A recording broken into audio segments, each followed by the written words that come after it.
sorry. I didn't mean to cry. Really, I didn't. It's just that I'm so happy to see you. Goodbye. It's all right. It's all right, Ro. Everything's all right. Cry, baby. No, damn. Oh, damn. I meant to carry this off with a smile and a martini and...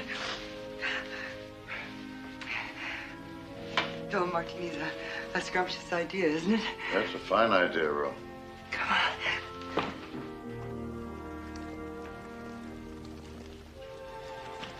Well, now, let's have a look at you. Oh, Madeline's coming home for Christmas, you know, and, well, not having a maid, I decided to get the tree early and trim the damn thing up myself. Well, say something, Pug. These captain's inspections are giving me the whim-whams. What do you think of the old Hulk, huh? You look absolutely marvelous. Oh, I knew you could say that. Oh, and look at you. Oh, so smart.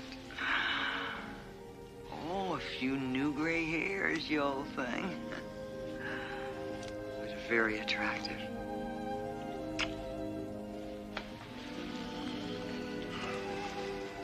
Ooh, that feels good. How about that drink now? I could use one. Now, I better call Digger first to find out why I'm on Class 1 priority. Oh, Digger will only tell you to call the White House. Now, why don't you White sit... House? Oh, Lord. Oh, Lord. Lucy Brown will have my head. She swore me to secrecy. I just assumed you knew, and so Assumed I knew what? Rhoda, exactly what did she tell you and when? Dear. Well, it seems that the White House ordered Bupers to get you back here, PDQ. Now, this was sometime in November, before you lost to Northampton. That's all I know. But that's all Digger knows. Pug, can't it wait? Why don't you go make the drinks, honey? Well, just don't let on that Lucy told me. I mean, she will roast me over a slow fire.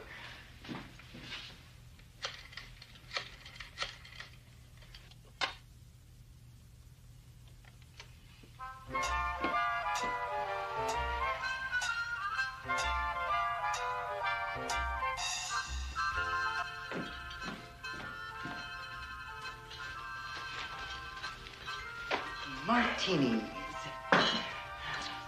So what did Digger say? I'm supposed to meet the president at noon tomorrow. President? Oh, Pug. Well, I must say, you don't look very happy about it. The last time I visited the White House, you know, it damn near wrecked my career. Oh, I know, but that was in law. On my stop in Pearl, I was summoned by Admiral Spruance. He is now Nimitz's chief of staff. I thought I'd get hell for losing my ship. I figured my career was finished. Never. Well, evidently, they thought I must have done something right in that battle. Spruance wants me for his operations officer. Nimitz put in the request. Oh, Pug. What is it, Ro? I'm very happy for you, Pug. It's just that I was hoping maybe you would get to be the president's naval aide. Well, that was Lucy Brown's guess, and then at least we'd get to see something of each other a while. Yes, that would be nice. Sure would. Good.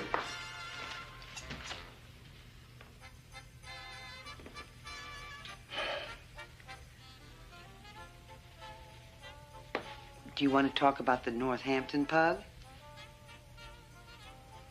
We got torpedoed and we sank.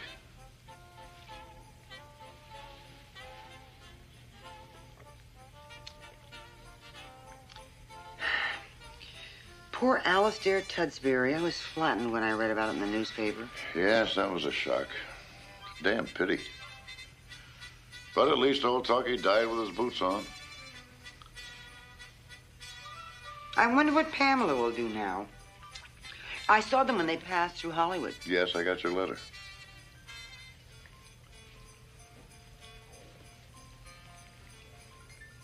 You know, she told me she actually wrote some of his speeches. Yeah, she was ghosting quite a bit of his stuff there toward the end.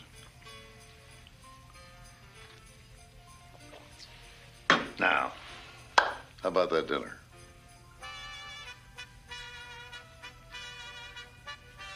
Yes, the dinner.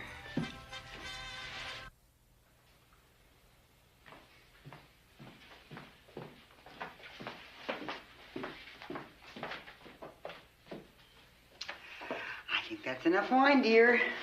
Negative. This is my homecoming. I'm celebrating.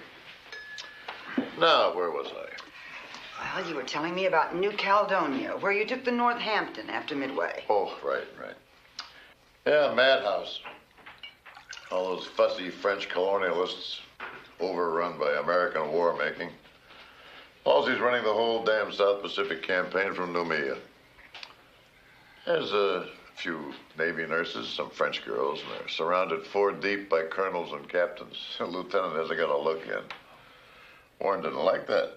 Yeah, we're sitting in the bar at this musty French hotel, and Warren leans in, with that grin, and he says, Dad, what these girls are forgetting, when the uniform comes off, the more stripes, the less action. Only Warren, huh, Ro? I'm afraid you're not making much sense, dear. What? Well, you just said you and Warren were together, and he cracked a joke. Oh, yeah. Well, I guess I could do with some coffee. I don't think coffee will help much, dear. No? That is discouraging.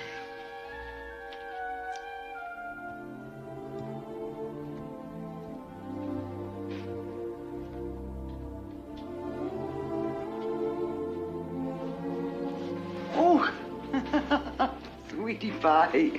I love you to little pieces, but I just don't think you could make it. Come on. One good night's sleep, and the tiger will be back on the prowl.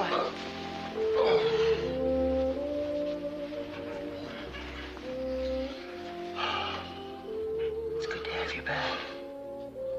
Sorry about this.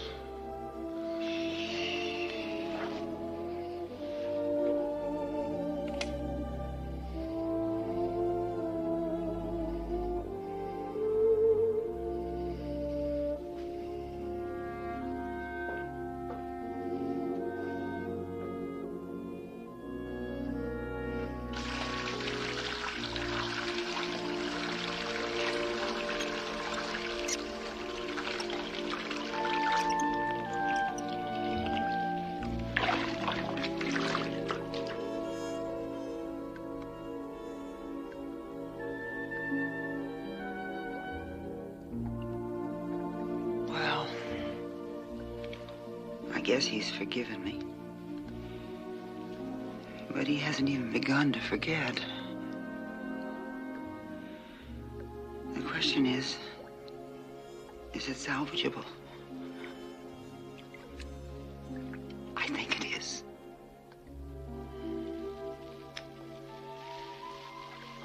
All in all, it wasn't such a bad first day.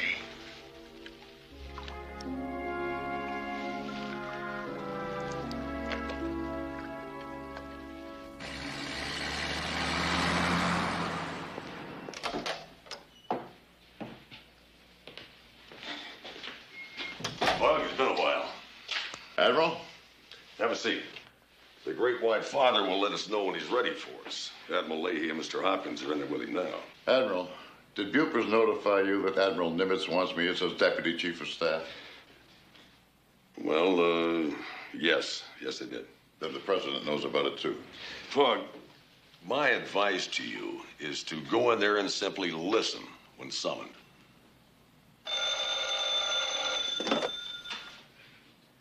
Okay. Thank you. We're on. It's a bad situation, Harry, but we'll... Mr. President, Captain Victor Henry. Well, Pug, old boy. Mr. President? Oh, the Japs made you swim for it, did they? I'm afraid so, sir. My favorite exercise, swimming. Good for my health. But I like to pick my own time and place. You remember Harry. Pug? And I'm sure you must know our head of Joint Chiefs, Admiral Lee. Yes, sir. Pug, I regret the loss of that grand ship and all those brave men. The Northampton gave a fine account of herself, I know that. I'm glad you got away safe. Thank you, sir. Tell me something, Henry. Exactly what happened out there off of Tassafaranga. I've been reviewing the records. We found ourselves in torpedo water, sir, after opening fire at 12,000 yards. We did have intelligence, Mr. President, that the Japs were building a remarkably long-legged torpedo. Tassafaranga confirmed it. Notice that you mentioned those torpedoes in the conference before the battle, Henry, and suggested commencing firing at longer range. Yes, sir. It's too bad someone didn't listen, Bill. Why do you suppose that was? We're looking into it, Mr. President. Care to comment on that, Henry? No, sir. Well, as said, Mr. President, it's being looked into.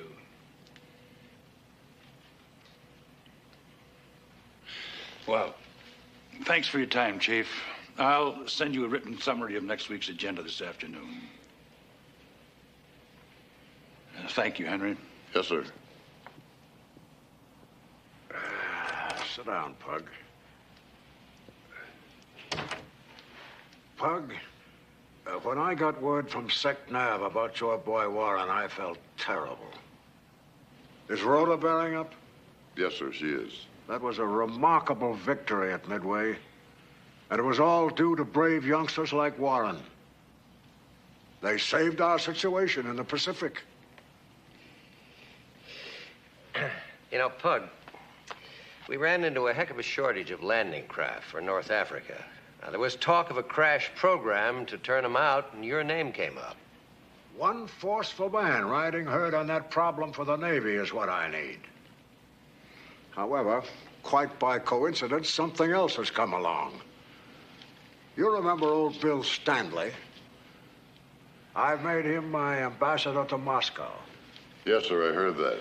Well, he's been singing your praises ever since you went over there with him last year on that Harriman mission.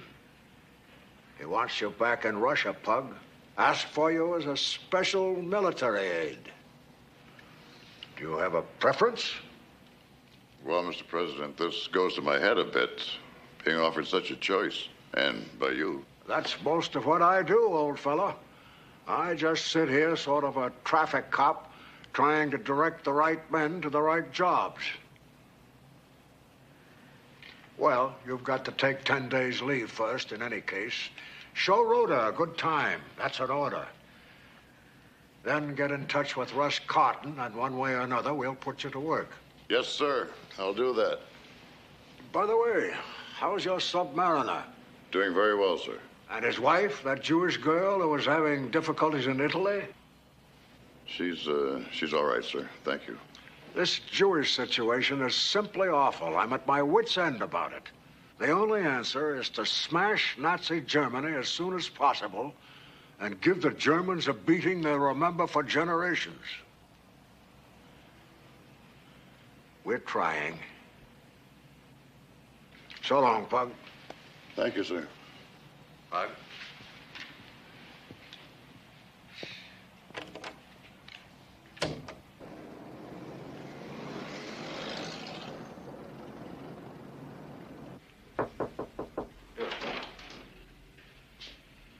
Hello, Foxy. Slope, you made it.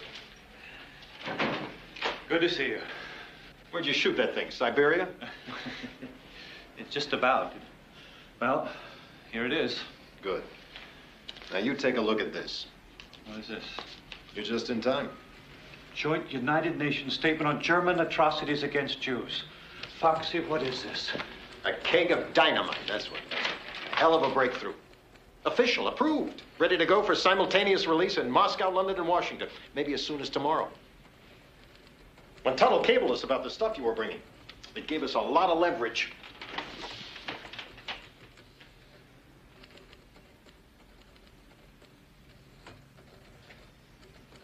Who made these cuts? They castrate the thing. Les, that's a very strong document. Look, don't give me that. Look, if we don't say our government believes that the Germans are committing genocide against the Jews, if we don't talk about the wholesale extermination of women and children, then who cares? Then it's just about Jews. Far-off, bearded kikes. Les, that's an overwrought, emotional reaction. Now, you're tired. You're damn right I'm tired. You know, I have just come 5,000 miles with these documents. Now, I want to know who made these cuts. They came from the second floor. Here.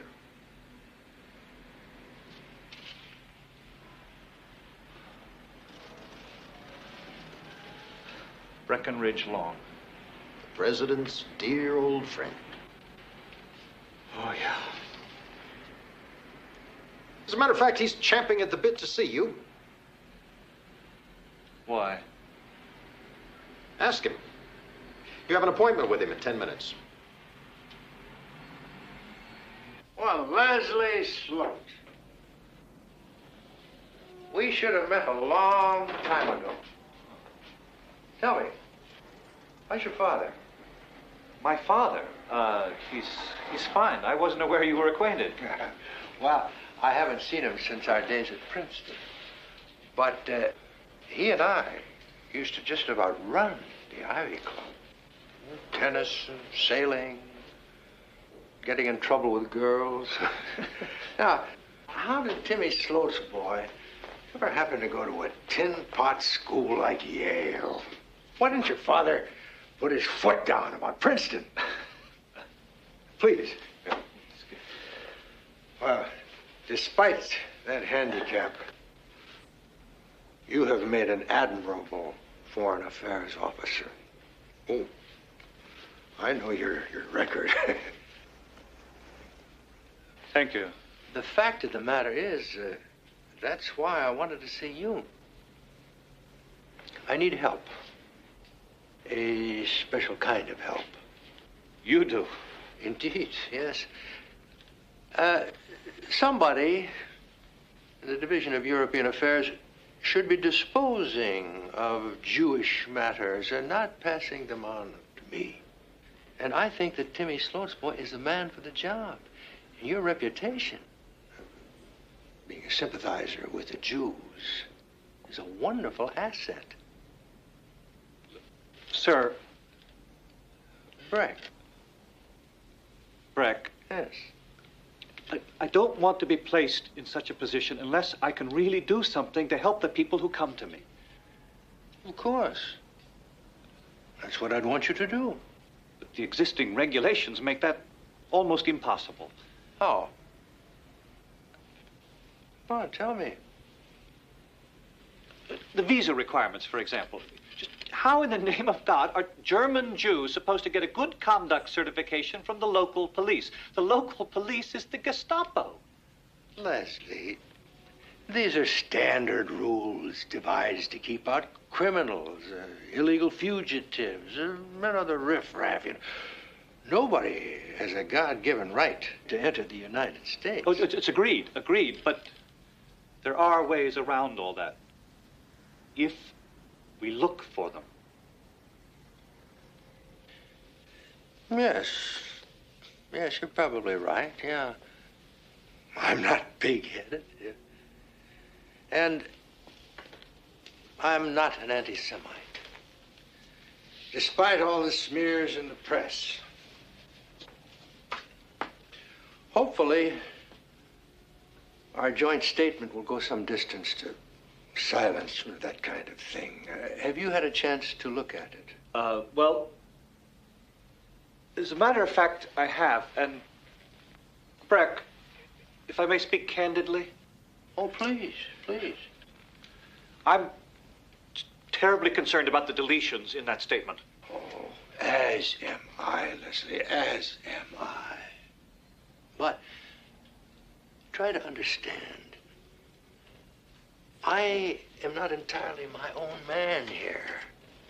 You see, Anthony Eden drew up that plan. And between the Russians and the British, we've been going round and round, and for God's sakes, that we could get anything through at all. It's a miracle. Yes. Yes, I'm sure it was. Leslie,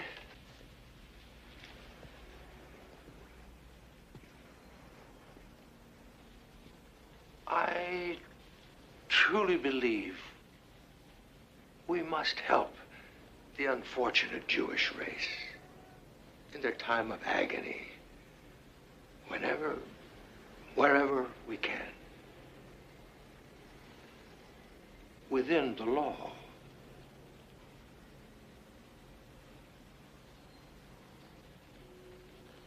I need your help.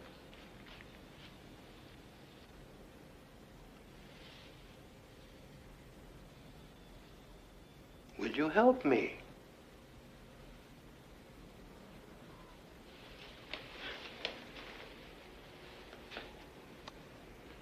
I'll try, sir. I'll try.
Bless me, there's Colonel Peters.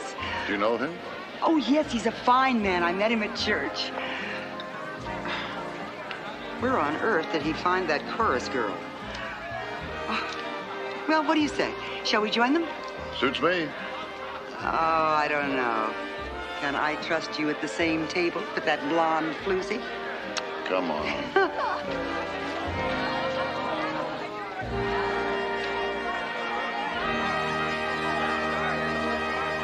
Mrs. Henry, nice seeing you again.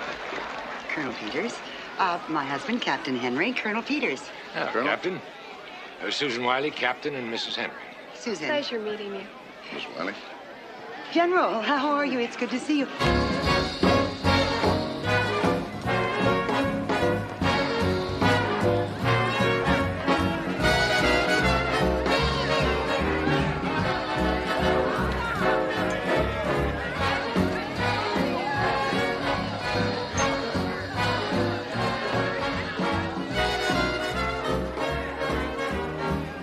Captain, tell me, how do you think the war is going?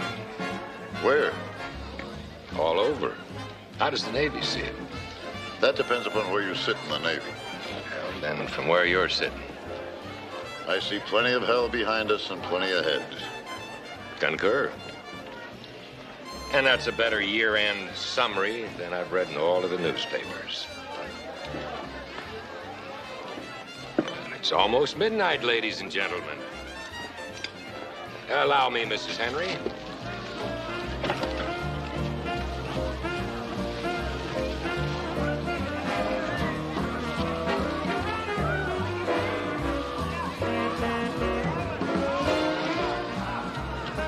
Oh, Pug.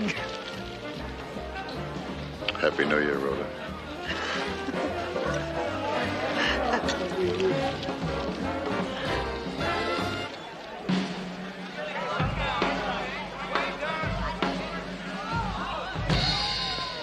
All right, everybody, it's almost time. Why don't we all count together?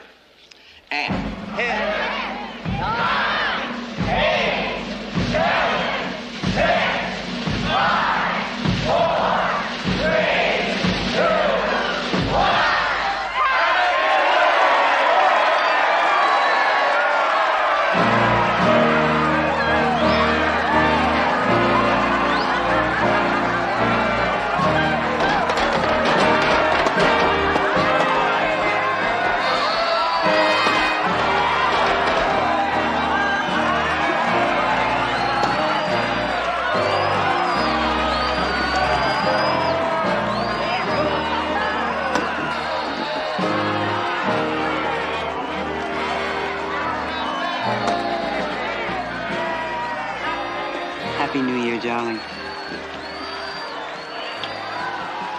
This will be a better one.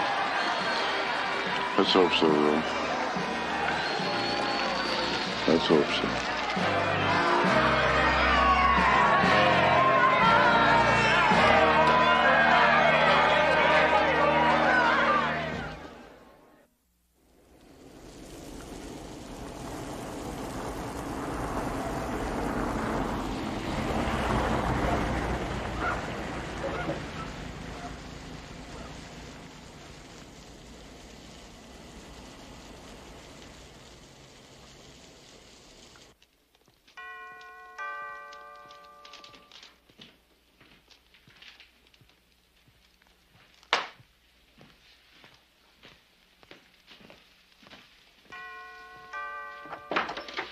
Hello, Leslie. Hello.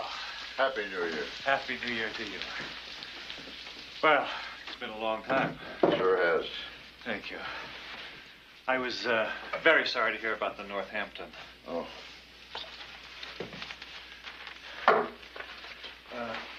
I was just checking to see how we did with our joint United Nations statement.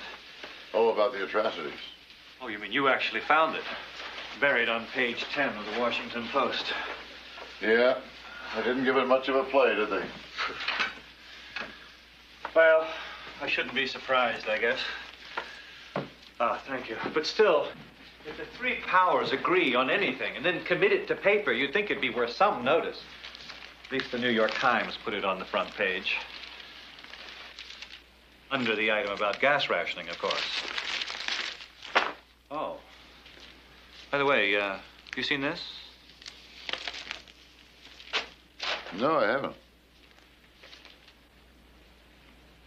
Oh, it's too bad about Talkie. Yeah. Leslie!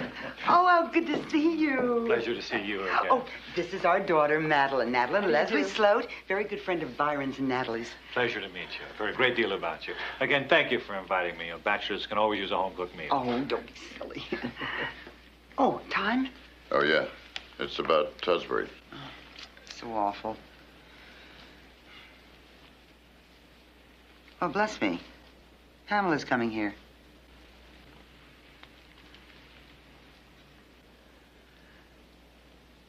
And she's engaged to Lord Burnwilk. Did you know that, Pug? No, I didn't. Well, she's done very well for herself, hasn't she? I remember when I met her. Lord Burnwilk was there, too.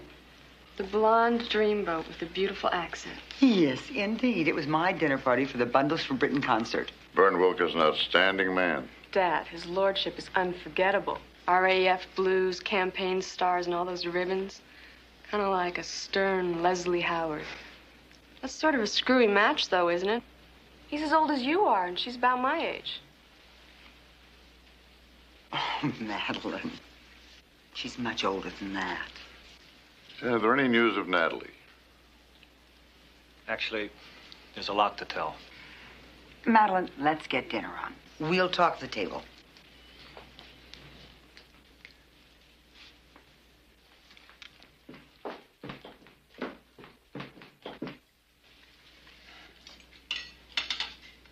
But why Lourdes? Why were they interned there? We don't really know. But we are sure that the Vichy government put them exactly where the Germans wanted them. Well, then can't the Germans take them whenever they feel like it with their uncle and the baby and just ship them off to some ghastly camp? Oh, Madeline. No. That is the problem, exactly. And we just have to hope that it doesn't happen.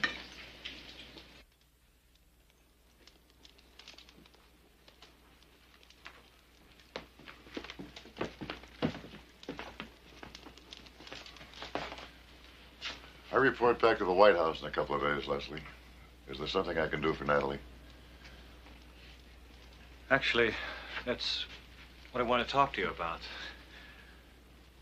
Do you still have your contact with Harry Hopkins? Well, he still calls me Pug. All right, then.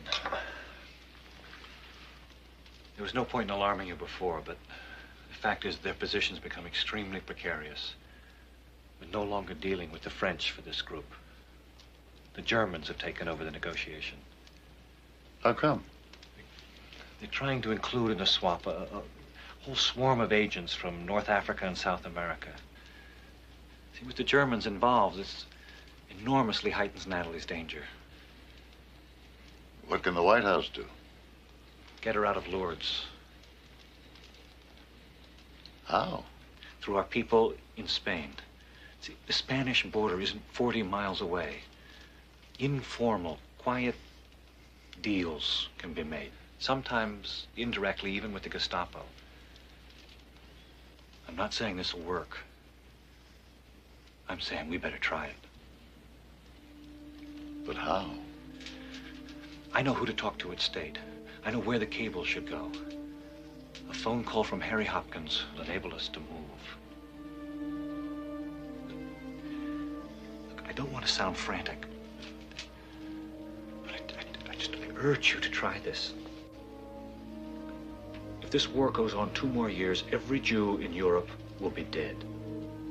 Natalie's no journalist. Her documents are fraudulent. The documents break down. She's gone.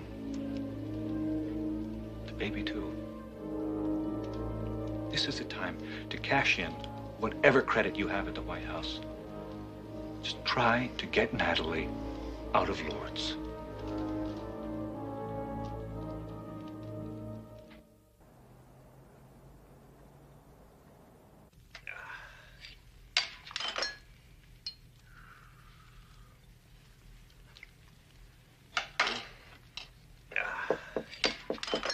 Come in.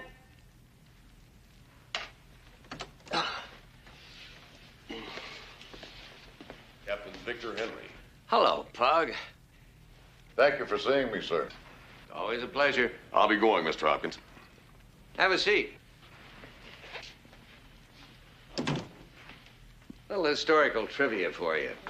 Do you realize that it was in this room that Abraham Lincoln signed the Emancipation Proclamation? No, sir, I didn't. Well, this is where he did it. There's a real coincidence. I've been meaning to get in touch with you. You've been giving any more thought to our landing craft problem? Yes, sir, I have been thinking about it. Well, I hope you're going to sign on for it. You lick this one, Pug, you'll be a hero. Also be an admiral pretty soon. Actually, sir, I haven't made any decisions yet. What I'm really here to see you about is my daughter-in-law. So that's still a problem, then, I take it. Yes, sir. She and the baby and her uncle, Dr. Jastrow, are with the American internees in Lourdes. As you know, sir, they're Jews. I was hoping that something might be done to get them out of there ahead of the others. Lourdes, huh? Okay, let me take a look at that. This is Hopkins. Oh, hello, Mr. Preston. Right away. By the way, sir, Pug Henry is here. Yes, of course, sir. Boss wants to say hi to you, Pug. Follow me.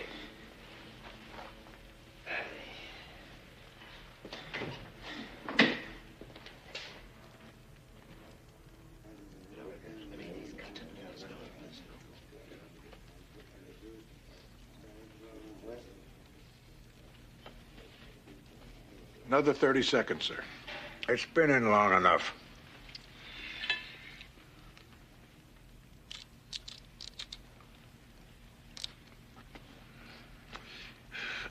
Well, Pug, how are you? Very well, sir. Did you and Rhoda have a nice New Year's? Yes, Mr. President, thank you. Good, good. Now, what were you and Harry cooking up just now? Where do you go next? Moscow or landing craft czar? Mr. President, Admiral Nimitz has requested my services as Deputy Chief of Staff for Operations.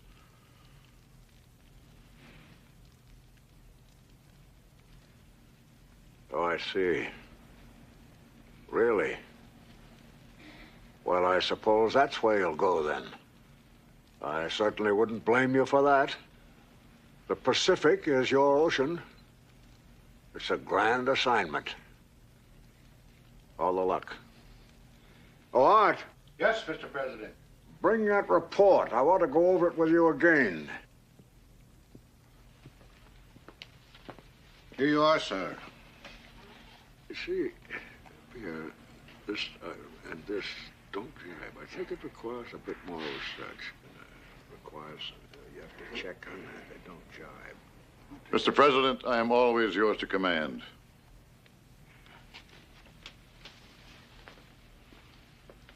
Well, Pug, it's just that Admiral Stanley feels sure he could use you in Moscow. I had another cable about you from him only yesterday.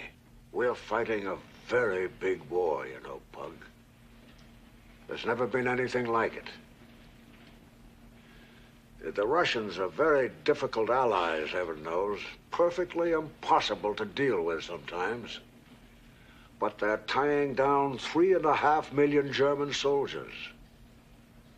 And we can't afford to have Stalin thinking of negotiating a separate peace with Hitler.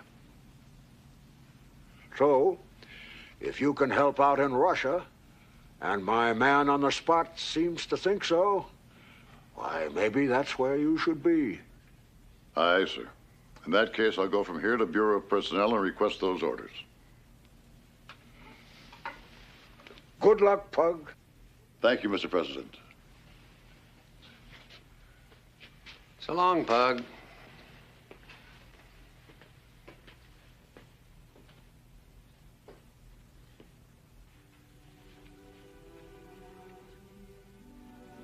I mean, at least a year, won't it, Pug? It'll be a long time. I was so hoping for Washington. It's what the president wants, Ro. The president. We've certainly come a long way, haven't we, Pug?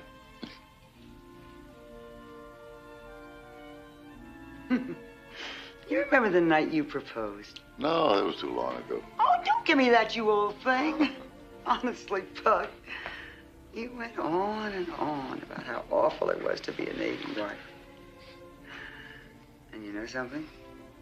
You were absolutely right. Just wanted to let you know what you were getting yourself into. I know, but really, Pug, at one point I thought you were trying to talk me out of it. And I said to myself, fat chance, mister. You're hooked. This is your idea. Oh. We've had a lovely couple of weeks, haven't we? Yes, we have. Too bad you have to leave tomorrow. Miss Byron, he'll be here in a couple of days. Yeah, I don't like that part.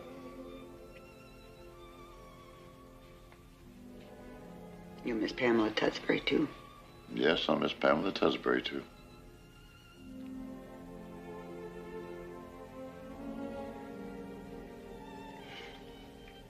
Well, if you can stand it, I've made an apple pie. Ooh, I won't get that in Moscow, will I? I'll go get it.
morning, sir. May I take your breakfast order? Yes, please. I'd like ham and eggs and pancakes.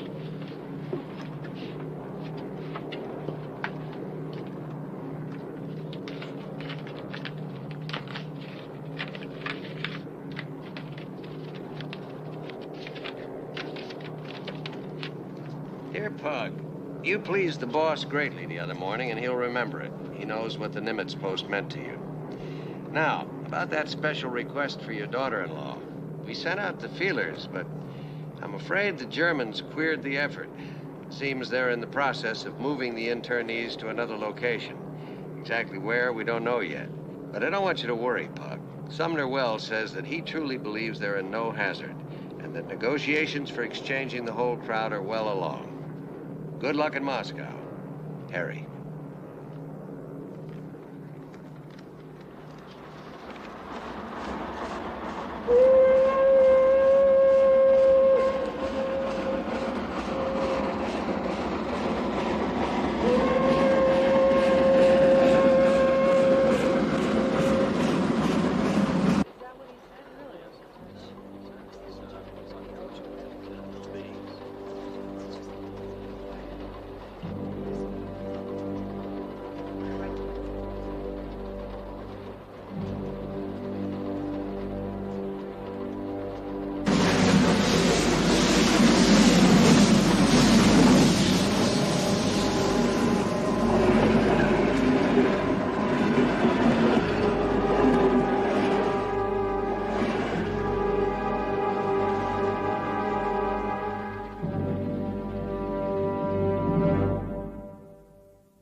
Ja, guten Tag.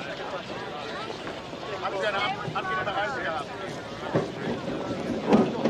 Gibt es schon eine Liste?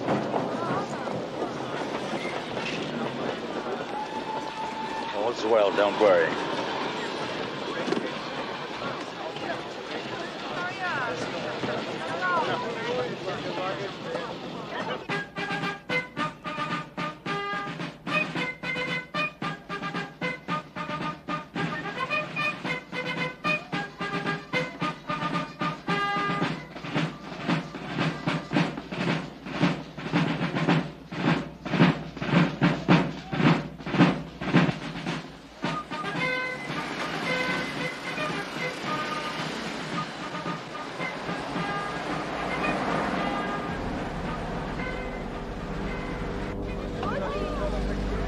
Also weiterfahren.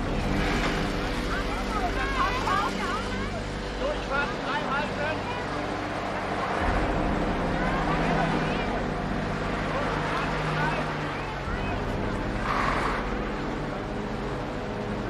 Los, die Kinder von der Straße!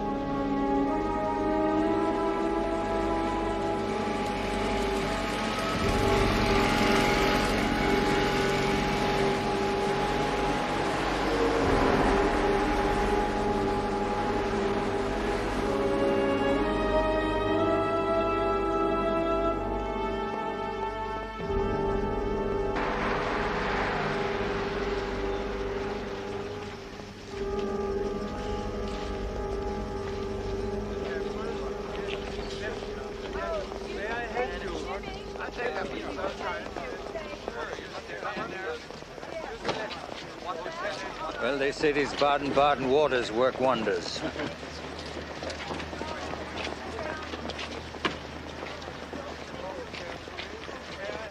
Now, ladies and gentlemen, we'll be quartered at the Brenners Park here until the exchange takes place, which negotiations are still in progress.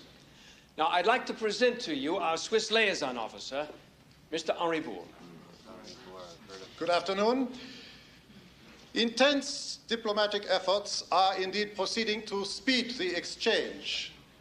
Meantime, your welfare is now the responsibility of the German government. My government, by agreement of all parties, is directly interested. My instructions are to make sure you are well and comfortable at all times and receive every courtesy and good treatment possible in wartime. And now, Dr. Kurt Friedrich of the German Foreign Ministry. Welcome to Germany. You are asked to place your package on the tables provided for inspection. All shortwave radios will be confiscated. You will be allowed to listen to German radio, and you will have German newspapers and magazines. After package inspection, and you have been shown your rooms, lunch will be served in the main dining room. I wish you a pleasant stay in beautiful Baden-Baden. I've had enough of your excuses, and now I want action.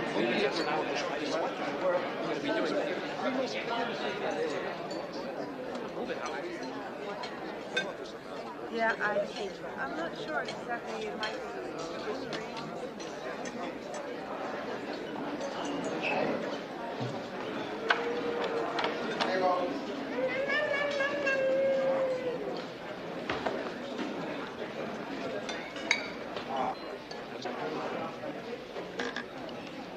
This hotel once had a reputation for its cookery.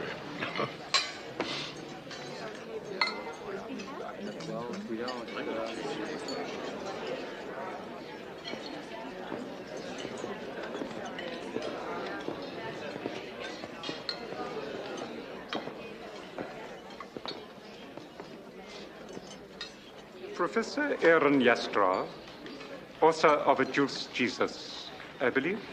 Yes, indeed, Dr. Friedrich. Professor, may I say, I am a long-time admirer of yours. Your book should be required reading for all aspiring theologians.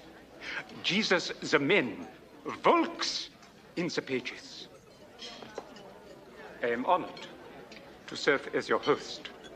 I've not been translated into German. I thought I'd be quite unknown here. Come, Professor. Your name on the roster might as well have been in electric lights. I see. The top floor suite you and your niece have been assigned. With the fine river view? Is it adequate? Oh, perfectly. Indeed, quite luxurious. And you and your baby, Mrs. Henry. You're comfortable? Yes, thank you. Good. It's the hotel's best accommodation.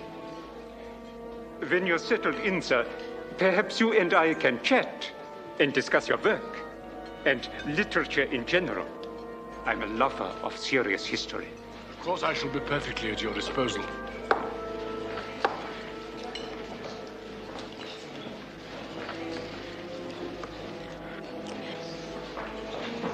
They know who we are.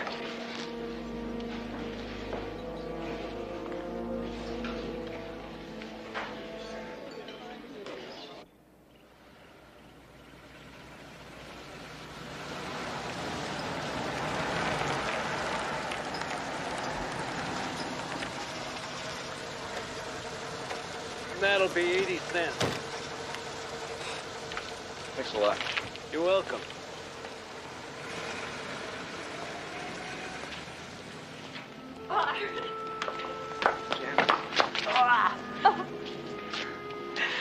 How have you been? Okay. okay? Let me look at you. You're becoming more like Warren. I'll never be like Warren. Come on. This is a nice little place. Well, it's all Vic and I really need. The spare bedroom's yours, Bridie. As long as you're here and whenever you're in port. That'll be great. Dad told me in his last letter you found Natalie. Is there any news? Yeah, I talked to Sloat when I was in Washington. She's in Germany. Germany? Listen, I'll tell you all about it after I see Vic. Where is he? In the kitchen. Come on.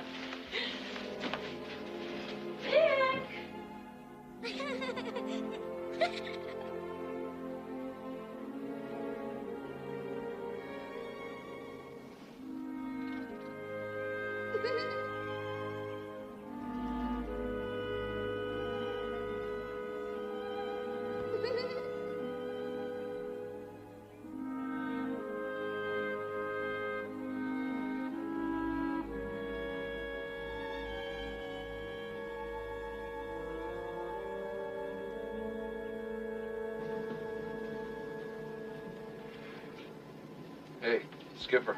Yeah. Byron! Lady, it's great to see you. All I can say is about time. Welcome back. Thanks. Where'd the little sign come from?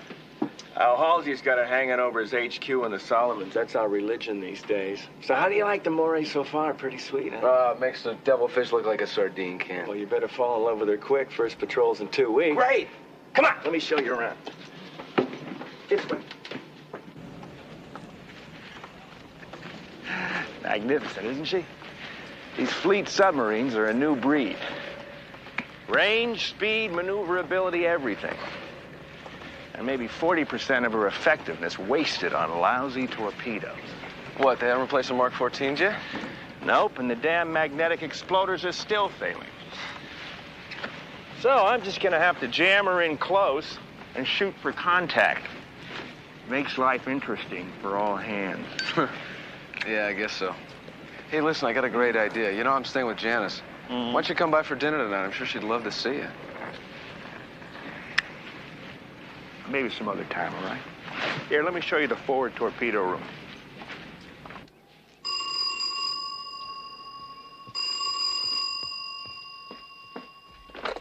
Hello? Jan, it's Byron. Byron. Listen, I got bad news. I won't be home for dinner tonight. I've got the watch. Oh, that's too bad. Everything okay? Yeah, everything's fine. Good. Well, listen, I'll see you and Vic first thing in the morning.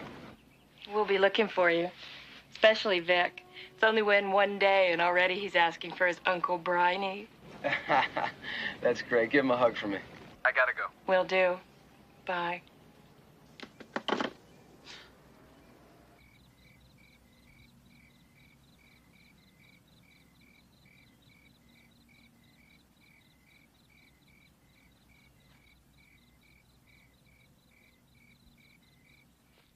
Honey, I hate to say this, but the hanky-panky's gonna have to stop for a while. What are you talking about? Just can't take a chance on Byron finding out about us. Janice, you're a grown woman. There's nothing wrong with what we're doing here. I know that. But you know Byron, and I don't want him to get all upset and disapproving. Can't have that. Am I understanding you? Are you calling it off? Oh? Would you mind all that much? Hell yes, I would. Oh, don't look so tragic. Smile. Byron doesn't have to know. He'll have the duty every other night. I suppose he will, as long as you have anything to say about it. We'll see. Byron must never, ever find out about us. Janice, it's none of his business.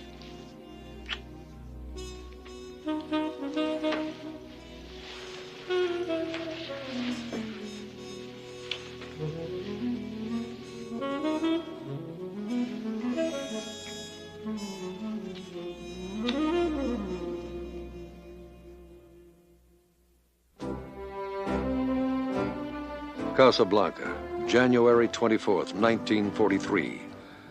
Franklin D. Roosevelt and Winston Churchill meet secretly to map the Allied war strategy for the coming year. Mr. Prime Minister, would you say that in view of Stalingrad, El Alamein and Guadalcanal, and our landings here in North Africa, that we have turned the corner in this war? I have never promised anything but blood, toil, tears, and sweat.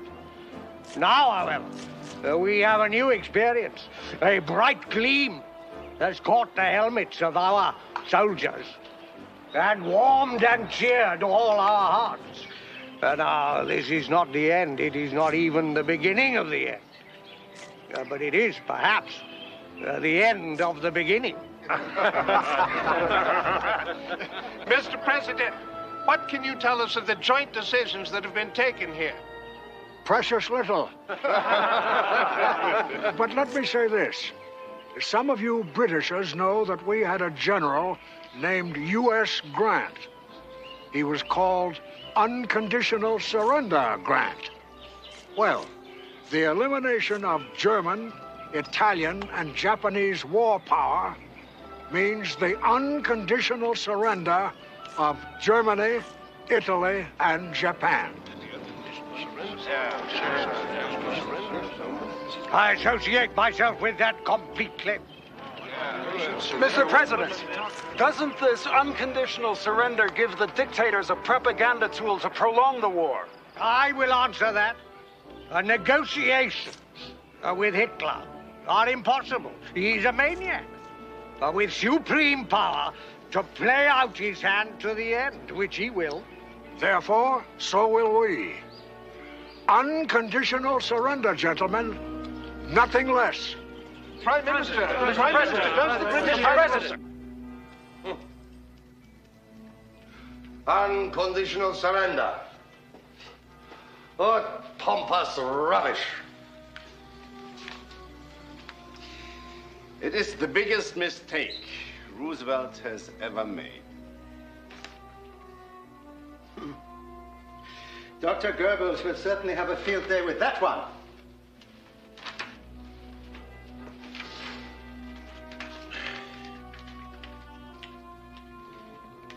In my opinion, there is only one propagandist in the world who is shrewder than Dr. Goebbels. Huh? Who is that? Franklin Roosevelt. Do not any of you gentlemen realize what a masterstroke this is? With just 2 words, 2 sledgehammer words, which are even now ringing around the world, he has announced that we are losing the war. And to forestall any possibility of a separate peace in the East, he has publicly assured Stalin that the Allies are in it to the end.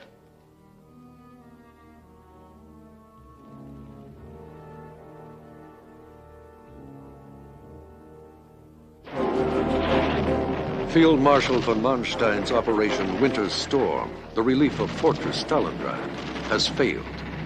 But Hitler stubbornly clings to his stand-or-die policy. Paulus to Führer. Troops without ammunition or food. 18,000 wounded. No dressings or medicine. Further defense senseless. Collapse inevitable. Request immediate permission to surrender to save lives. Surrender forbidden. 6 armies' heroic endurance to the last man will be the salvation of the Western world.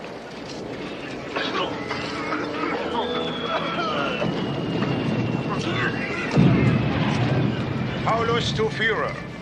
Fortress can be held only a few days longer. I shall order breakout and organized groups to the southwest. Breakouts forbidden. You will hold your positions to the last man and the last round.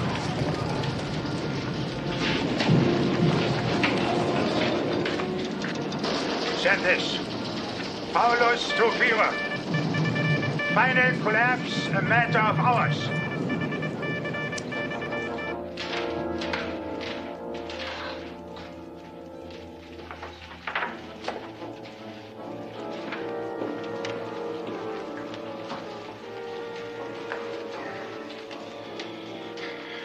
send this to General Paulus. Führer to Paulus. You are promoted to Feldmarschall. My congratulations. List of 117 of your officers, also promoted one grade, is as follows. Chief of Staff, Major General Schmidt.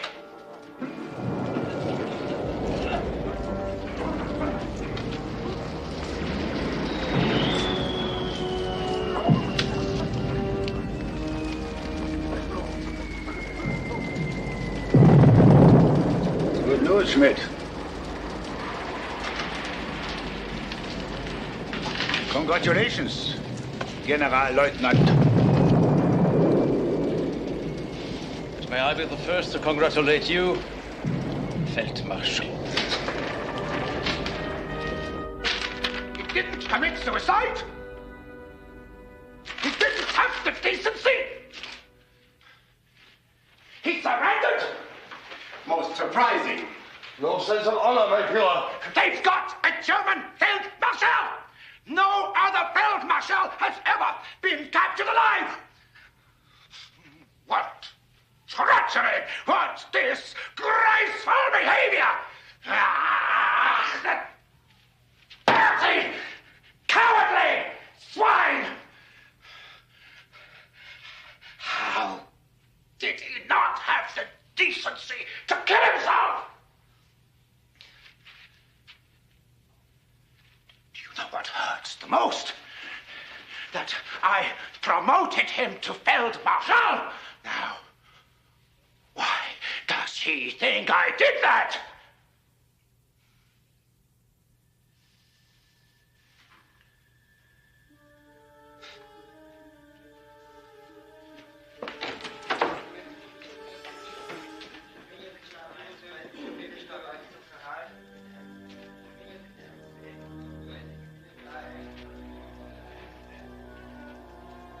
$200,000 soldiers died for him.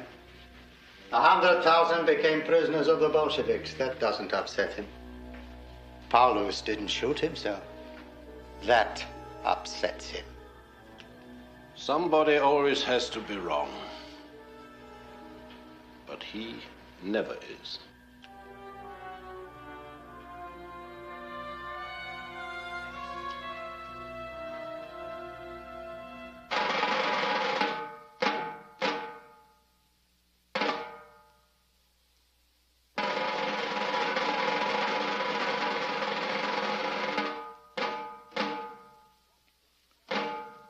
Die Schlacht um Stalingrad ist beendet. Unter der beispielhaften Führung von Feldmarschall Paulus kämpfte unsere tapfere 6. Armee bis zum letzten Atemzug. Sie wurde von der Überzahl des Feindes durch die herrschenden, unvorteilhaften Umstände überwältigt. Ich hatte einen Kameraden, einen besseren findest du nicht.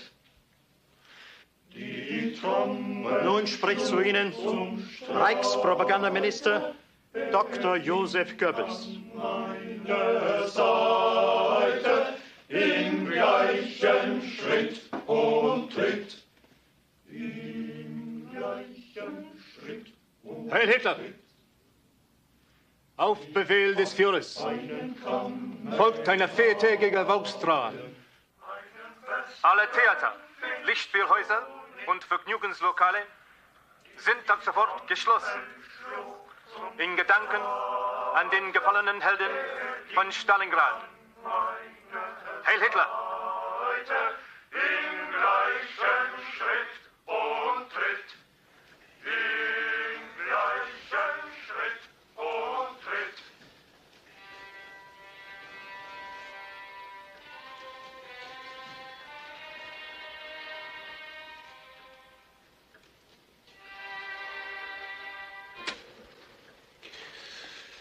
You predicted it, Halder. That was why he fired you. There's only one way to save Germany now. Kill him.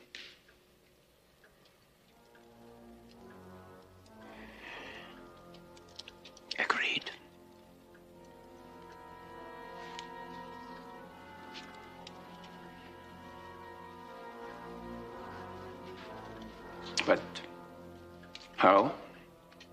And who will do it? I will.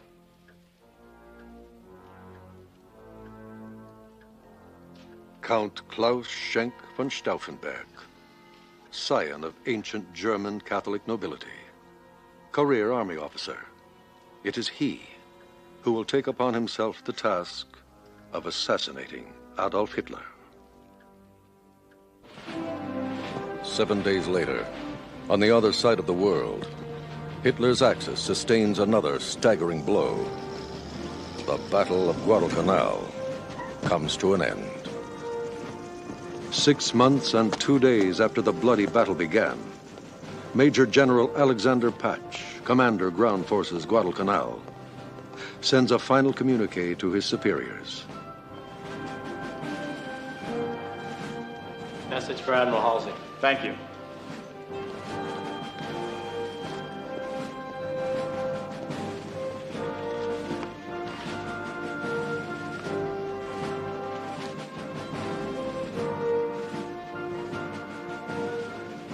Gentlemen, from General Patch, good news. Total and complete defeat of Japanese forces effective at 16:25 today. I'm happy to report Tokyo Express no longer has terminus Guadalcanal. Congratulations. Good job. On these two poles of war, Stalingrad and Guadalcanal, the Second World War turns. This is Halsey speaking. Get me General Patch, Guadalcanal. Both battles begin and end within days of each other. Both are desperate head-on clashes of national wills. Alex, Bill Halsey. 4-0, Alex. And with both outcomes, and the Axis defeat in North Africa, the tide of war shifts for all the world to witness. But for Adolf Hitler, it marks the end of his dream of world conquest. After Stalingrad, he will only be fighting to save his neck.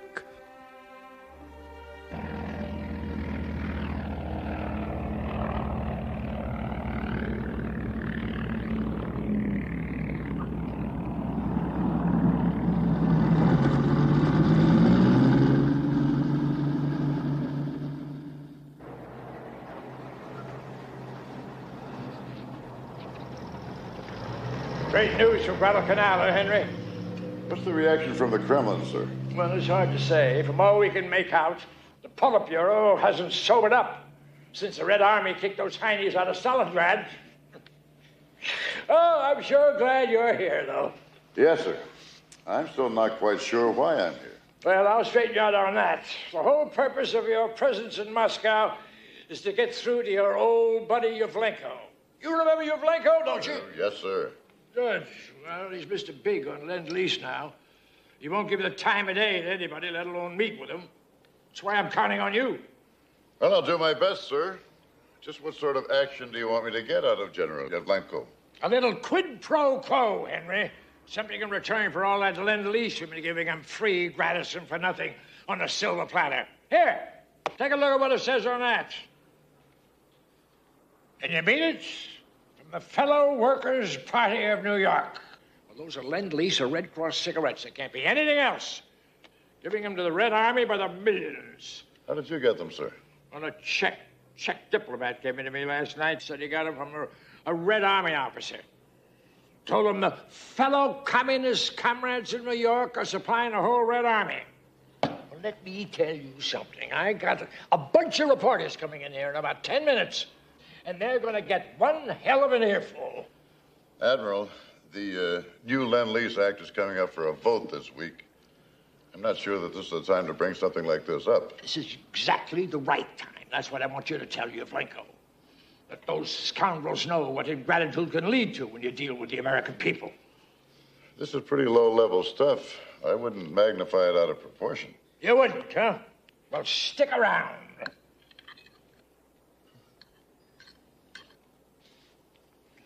You know, boys, ever since I've been here, I've been waiting for some acknowledgments from the Russians that they're getting help from us and the British. Now, I don't mean only Lend-Lease. I mean Red Cross and Russian relief. My God, my wife works for Russian relief, and not one whisper. Mr. Ambassador, we just came up from the Southern Front, and we see lots of Lend-Lease stuff in use. That's not what I said. I said some acknowledgments that the Soviets are fighting this war with our military supplies. Apparently they want to cover up the fact that they're getting outside help. They want their people at home to believe that the Red Army's fighting this war alone. You sure this isn't off the record, Mr. Ambassador? No, use it. The Soviet authorities are apparently trying to convince those at home and abroad that they're fighting this war alone with their own resources. I see no reason why you shouldn't print my remarks if you care to. Mr. Ambassador, please.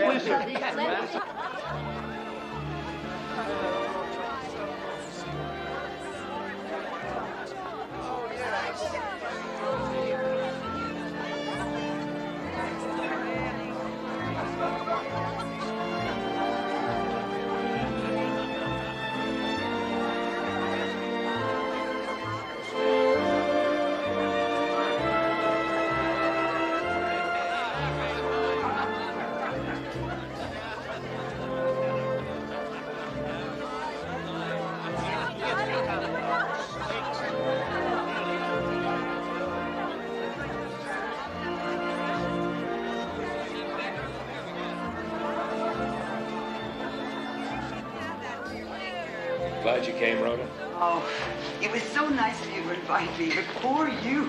It's been so long I've almost forgotten how to dance. Speaking of that, what do you say? Why, Mrs. Henry.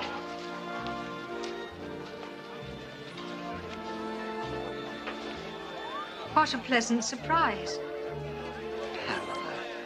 It's been ages. Colonel Peters, Lord and Lady Vernon. Not quite yet, I'm afraid. Pamela's journalism is still keeping her on the run. Oh, that's too bad. Pamela's father was Alistair Tudsbury, the BBC man. Pamela is following in her father's footsteps. My condolences, Miss Tudsbury. Your father was a great voice for the Allied war effort. Thank you, Colonel. I was flabbergasted to read about your engagement. I didn't realize you were still in Washington. Well, I'll be moving on soon. Probably to Moscow. Moscow. You'll probably see Pug then. Very possibly. Well, if you do, don't forget to remind him to watch his weight. He absolutely balloons when he's not at sea. I'll be sure and mention it. Well, it's been my pleasure, Peters. Mrs. Henry, but I'm afraid Pamela and I have to show the flag at another party this evening. Good night. Good night. Well, there's big brass for you. Vern Wilkes was just given a China-Burma India theater. You don't say. It's a very attractive couple. She's looking much older. Shall we dance? I'd love to.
Thanks for seeing me, General.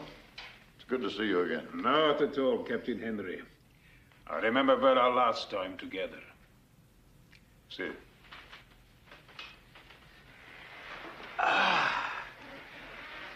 As I understand it, your ambassador seeks a general statement on the use of Lend-Lease materials on the battlefields. Lend-Lease is very costly. Our president needs popular support if it is to continue. But haven't victories like Stalingrad gained enough public support? We are a grateful people, Captain Henry. We show it by fighting. What else would you have us do? Still, my ambassador feels that there's been insufficient publicity on American and Allied aid. Huh?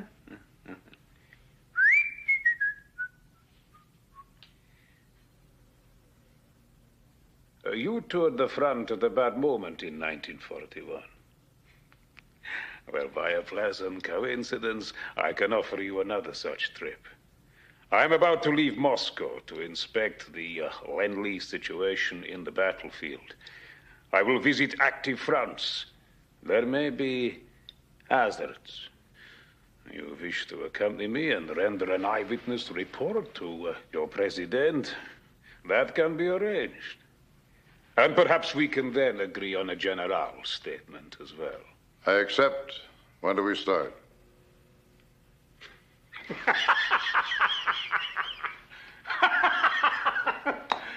Vodka?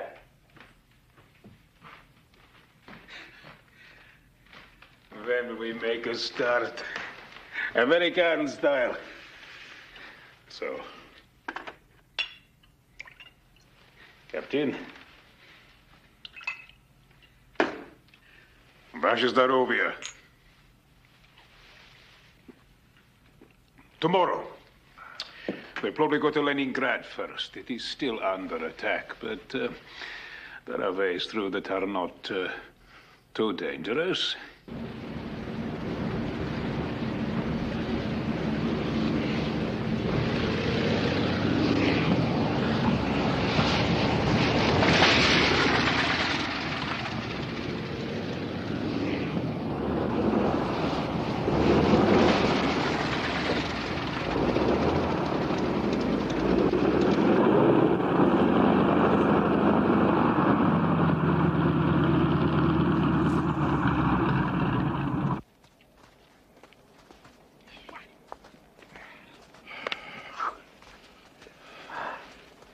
Don't the Germans shell the tracks? Constantly, and we keep fixing them. It is called the Corridor of Death. But we will not be going into the city that way today. No, we are traveling over the ice in one of the truck convoys. Vladimir! Здравствуйте, товарищ Емельяненко!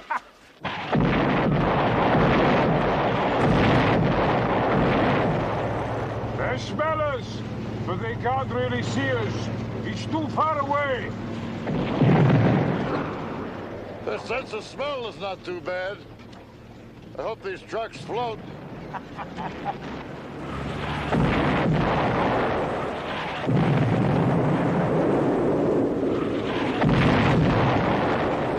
Я думаю, мест на 100 человек хватит. Ну хорошо, пойдем, пойдем. Нет, бабарка.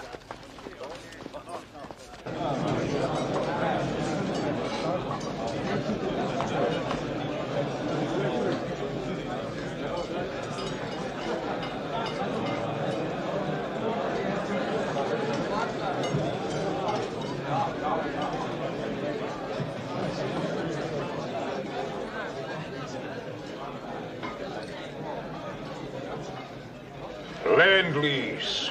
Yeah, powdered eggs. I recognize this stuff. I've eaten enough of it at sea. Also, the boots and the uniforms of this battalion. Do they know what they're wearing? Борис, это новый отбор. Так точно, товарищ генерал. Пошиты в Америке. Очень хороший материал. Хорошее обмундирование, товарищ генерал. Also, Russian body.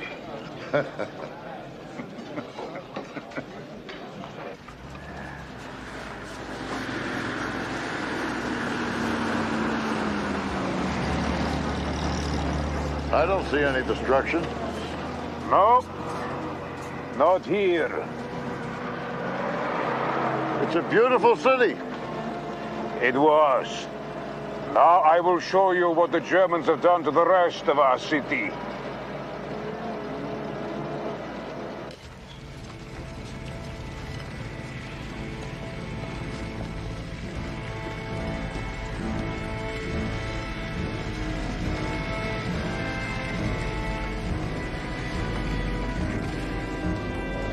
Before a siege, Leningrad was a city of 3 million people.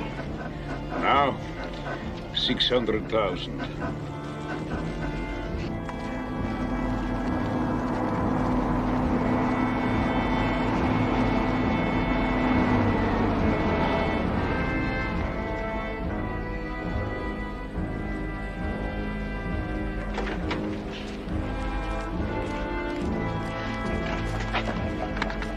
Душа моя.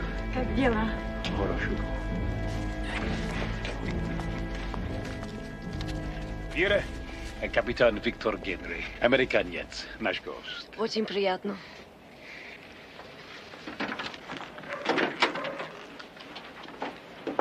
My daughter-in-law Vera invites us to her apartment.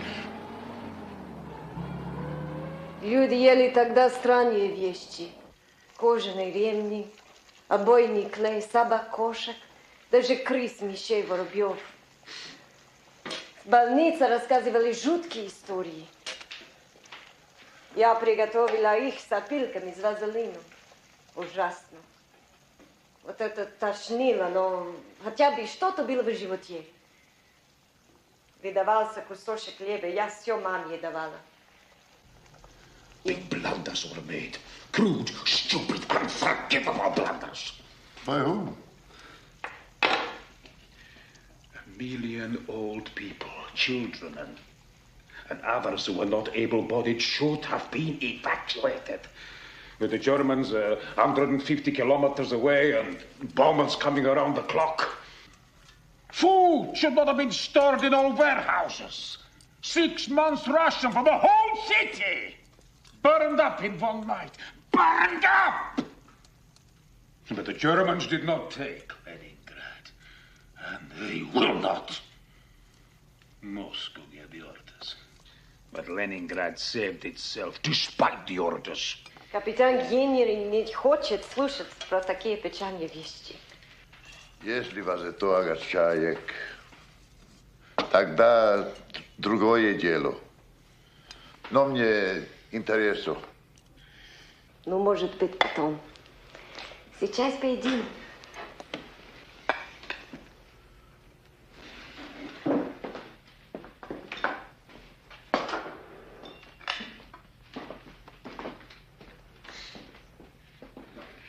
That is my son. Fine-looking young man. I believe you told me you have an Aviarta son. It did. He was killed in the Battle of Midway.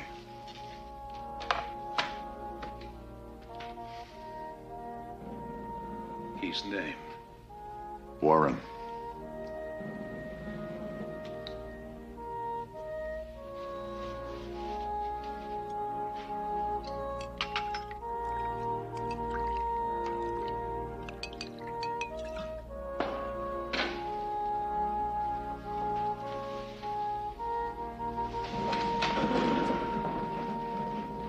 Warren Viktorovich Henry.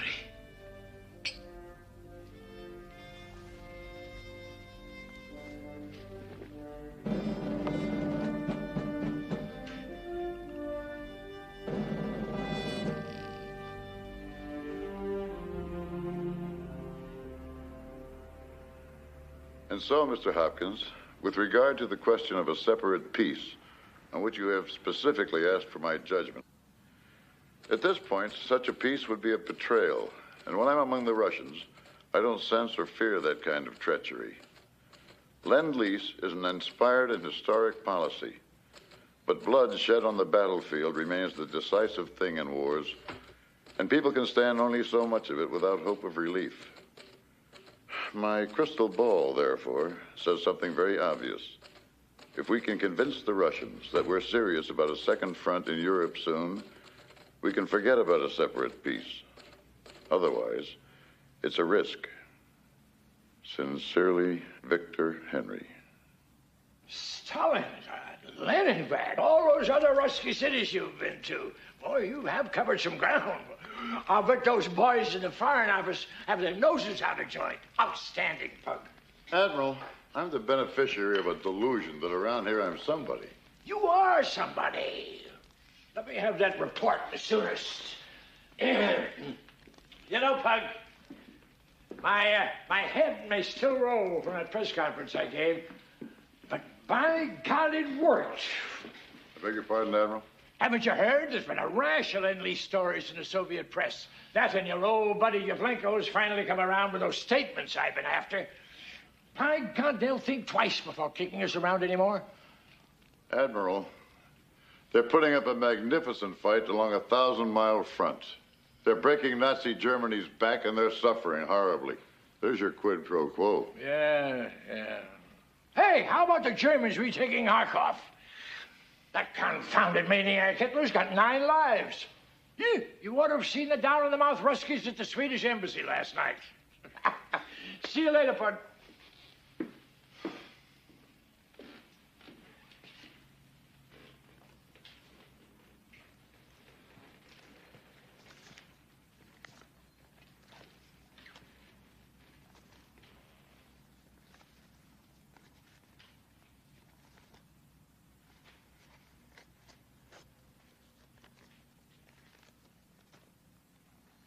Dear Captain Henry, the Washington-Moscow pouch is a handy thing. I have some news for you and a request. First, the request. Pam Tudsbury is here, as you know, working for the London Observer. She wants to go to Moscow, where indeed all the major war stories are to be found these days. She applied for a visa some time ago, but no soap. Quite simply, can you do something about this? When I suggested to Pam she write you, she turned colors and said no chance. Wouldn't dream of pestering you. I told Pamela I would write you about her, and she turned more flamboyant colors and said, Leslie, don't you dare. I won't hear of it. I took that as British female double talk for, oh, please, please do. Now I come to the news. The attempt to get Natalie and her uncle out of Lourdes fell through. The matter of the 40 aircraft is discussed on pages 17 and 18. And here is my Lend-Lease summary. Thank you. I will not be able to read the report now. I am off to the Southern Front. I will read it on the plane. General, I've also written a personal letter to Harry Hopkins. I don't want to leave a copy with you, but if you'd care to read it and hand it back, I will wait. That is the kind of cautious secrecy you Russians are often accused of. Possibly it's infectious. As I told you, Captain Henry, unfortunately, I have very little time now. In that case, when you return, I'll be at your service. Savo, minuto.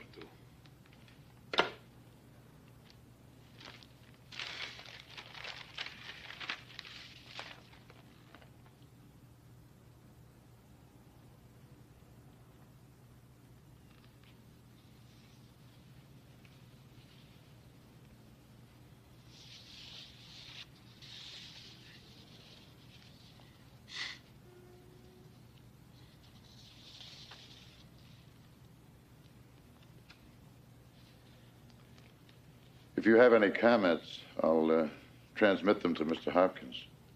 You may not like what I have to say. That doesn't matter. Your talk of a separate peace is provocative and naive. Now I must go.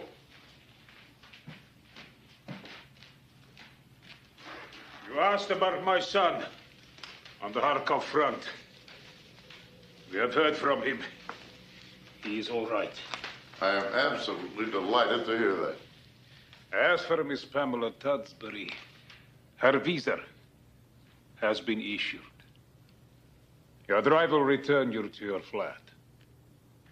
Goodbye.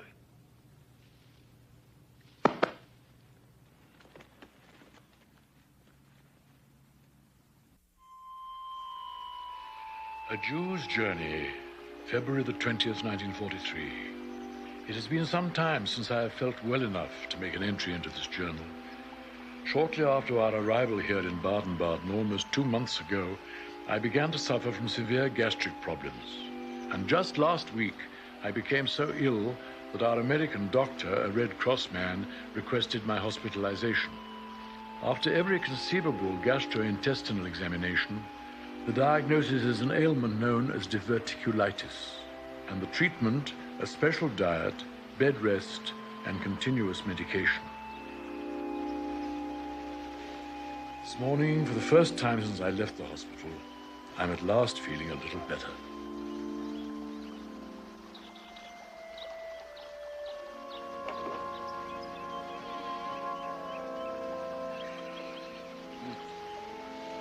You're working again, Aaron. I hope you're not overdoing it. Aren't you chilly?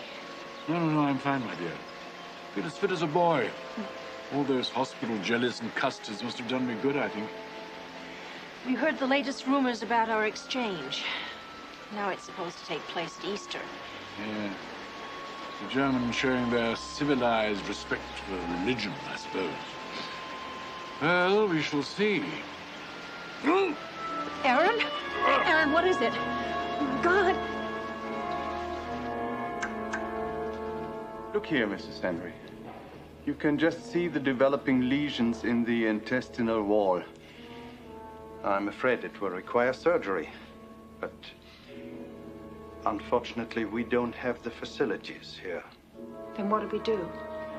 Paris, Mrs. Henry. The best man for such surgery is in the American hospital in Paris.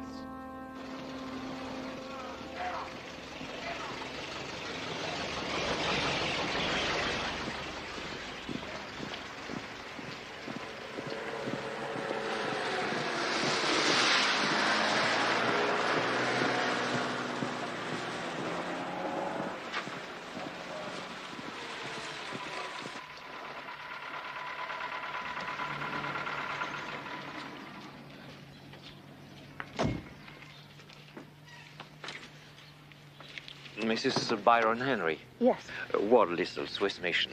Henri Bully in Baden-Baden has sent me your files.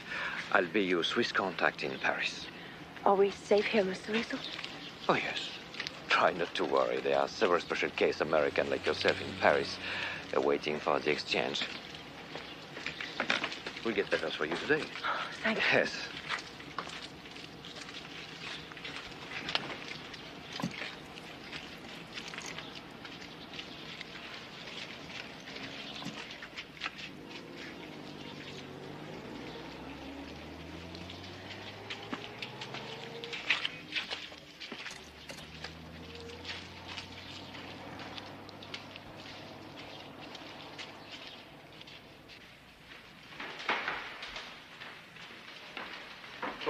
Ah, monsieur Listal.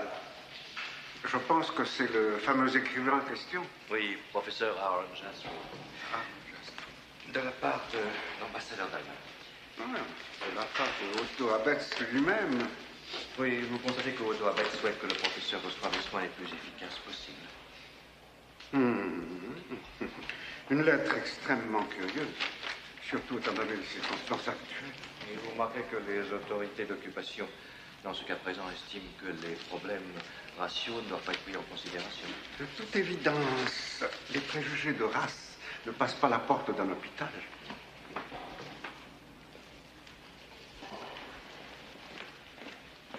Comte, may I present Mrs. Byron Henry, Professor Jastrow's niece. Mrs. Henry, Comte Aldebert de Chambon, director of this hospital. I'm honored. Enchanté. Merci, Comte. Monsieur m'a l'air extrêmement fatigué. Menez-le à sa chambre. Aaron, they're taking you to your room now. I'll see you later.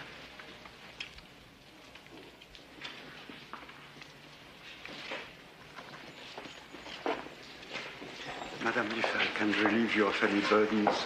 Thank you, but my only concern is for my uncle. When is he to be operated on? The surgery is scheduled for 8 o'clock tomorrow morning.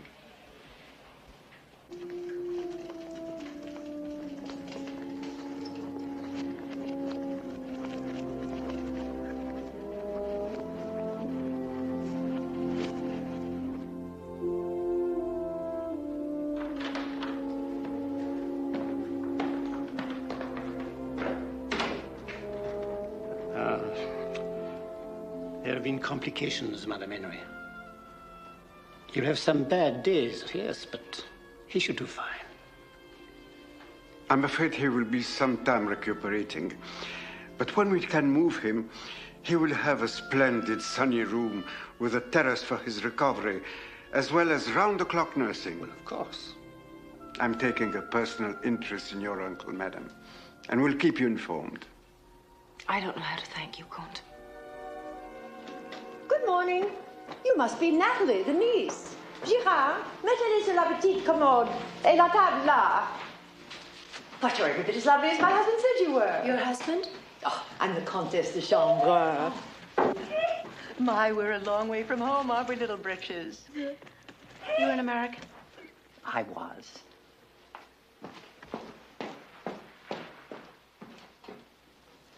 Your uncle, the author, I take it. I'm a Longworth. I'm related to the Roosevelts by marriage. Of course, we can't count that man in the White House right now. Some kind of a throwback is what I make of him. Well, one can't choose one's relatives, can one? Except by marriage, which is how I'm related to Pierre Laval. Our son married his daughter, a lovely, frail little thing. Did I mention that? No, I don't think you did. Well, he'll be the savior of France, that's what. That the Allies flock to de Gaulle utterly amazes me. Nothing but a posturing charlatan with that horrendous nose. The statement that France lost a battle and not the war is irresponsible rubbish. Why don't you join me in my husband's office for a cup of tea? There's something I'd like to discuss with you. I know, it tastes like boiled grass. It's verbena tea. It works miracles for the digestion. Anyway, there isn't any other kind to be had. Your uncle seems very ill indeed. He almost died of internal hemorrhaging. Oh, dear me.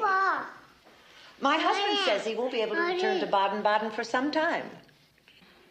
Now then, the Comte tells me you're Radcliffe with a Sorbonne graduate degree. Yes, in another lifetime. Don't be soppy. As it happens, I manage the American Library. The girls who helped me all went home when the Boche got on the march. How would you like to do something useful? Oh, I'd love it.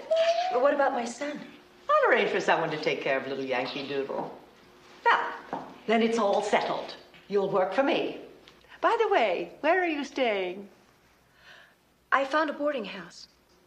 A boarding house? Absolutely unacceptable. The hospital provides perfectly adequate lodging for its staff close by, and there'll be more than enough room for you and the boy. We'll go take care of that right now, and you'll come to work for me at the library.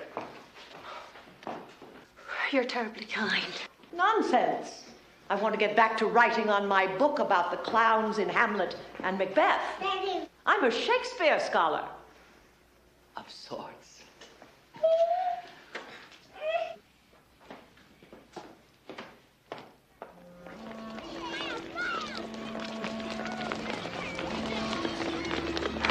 April in Paris. I had my first love in Paris in April. A long time ago. The only time and place. All these German uniforms ruin everything. One soon stops noticing them. One soon doesn't notice those yellow stars either. Never, not me. Well, if the British hadn't left us in the lurch at Dunkirk, you wouldn't be seeing that in Paris now. Unfortunately, my dear, that Churchill is nothing more than a drunken loudmouth. Come, let's have lunch.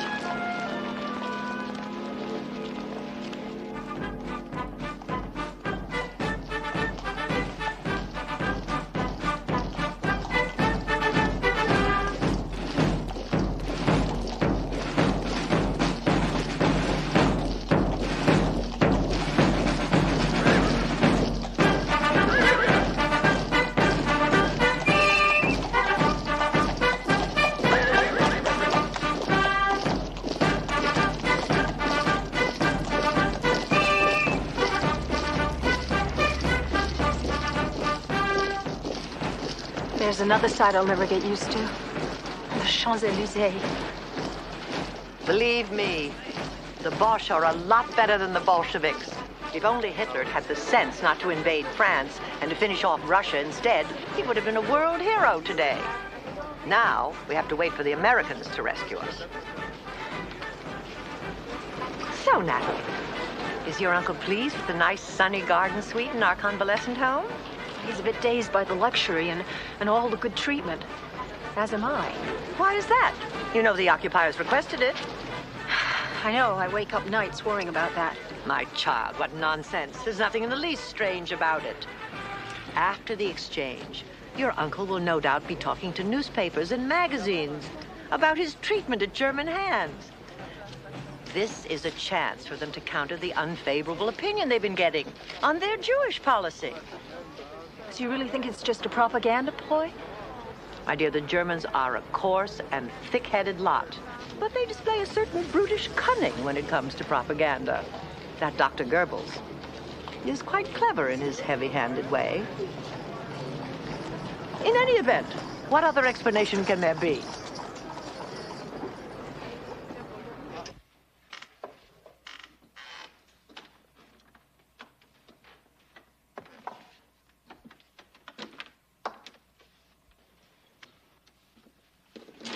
Natalie, we have a visitor, an old friend of yours.